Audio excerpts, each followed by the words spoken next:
عائشہ خاموشی سے اپنے کمرے کی کھڑکی کے پاس بیٹھی تھی۔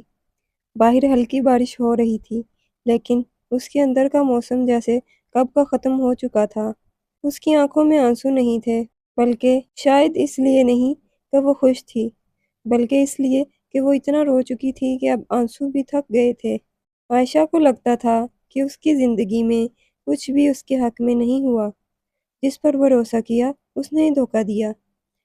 جن لوگوں کو اپنا سمجھا انہوں نے ضرورت کے وقت اس کا ساتھ چھوڑ دیا۔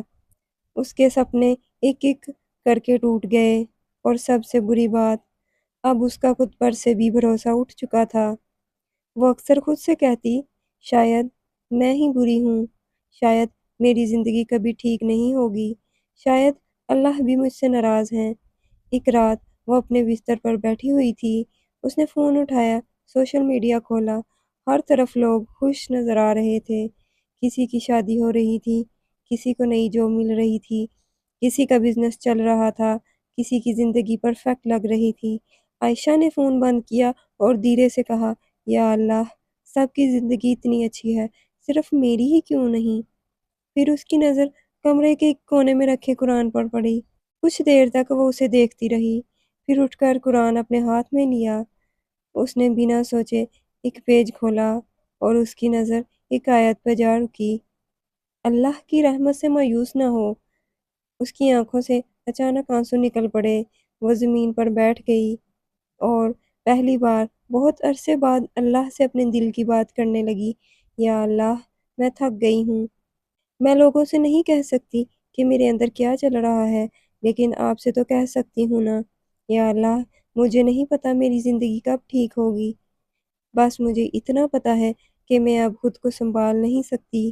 اس رات عائشہ نے کوئی بڑی دعا نہیں مانگی، اس نے صرف اللہ سے کہا، مجھے سنبھال لیجئے۔ اور کبھی کبھی انسان کو زندگی بدلنے کے لیے کسی بڑے معجزے کی نہیں، صرف اللہ کی طرف ایک چھوٹے سے قدم کی ضرورت ہوتی ہے۔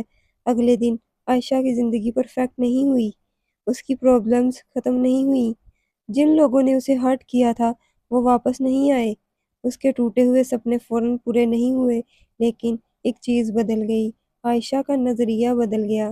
اب وہ ہر مشکل کو اپنی زندگی کا اینڈ نہیں سمجھتی تھی، وہ کہتی، ہو سکتا ہے اللہ مجھے کسی بہتر راستے کے لیے تیار کر رہے ہوں۔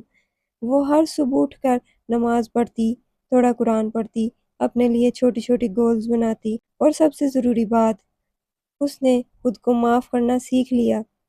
اس نے سمجھا کہ ہر بات ٹوٹ جانا کمزوری نہیں ہوتا، کبھی کبھی ٹوٹنا انسان کو اللہ کے اور قریب کر لے آتا ہے۔ کچھ مہینے گزرے، ایک دن عائشہ پھر اسی کھڑکی کے پاس بیٹھی تھی۔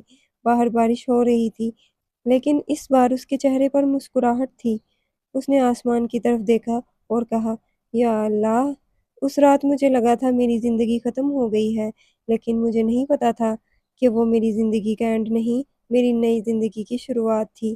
اگر آج آپ بھی عائشہ کی طرح ٹوٹ چکے ہیں، اگر آپ کو لگتا ہے کہ سب کچھ ختم ہو گیا ہے، تو ایک بات یاد رکھیے، آپ کی کہانی ابھی ختم نہیں ہوئی۔ جو چیپٹر آپ کو سب سے زیادہ درد دے رہا ہے، ہو سکتا ہے وہی چیپٹر آپ کو اللہ کے سب سے قریب لے آئے۔ لوگ آپ کو چھوڑ سکتے ہیں، رشتے بدل سکتے ہیں، سپنے ٹوٹ سکتے ہیں، لیکن اللہ کبھی اپنے بندے کو تنہا نہیں چھوڑتا۔ اس لیے آج بس ایک چھوٹا سا قدم اٹھائیے، وضو کیجئے، 2 رکعت نماز پڑھیے، اور اللہ سے اپنے دل کی وہ بات کہہ دیجئے جو آپ کسی انسان کو نہیں بتا سکتے۔ ہو سکتا ہے آپ کی زندگی فوراً نہ بدلے، لیکن یقین رکھیے، اللہ کی طرف اٹھایا ہوا ایک قدم کبھی ضائع نہیں جاتا۔ اور یاد رکھیے، آپ ٹوٹے ہوئے ہیں، ختم نہیں ہوئے، آپ کی کہانی کا سب سے خوبصورت حصہ شاید ابھی باقی ہے۔ شکریہ۔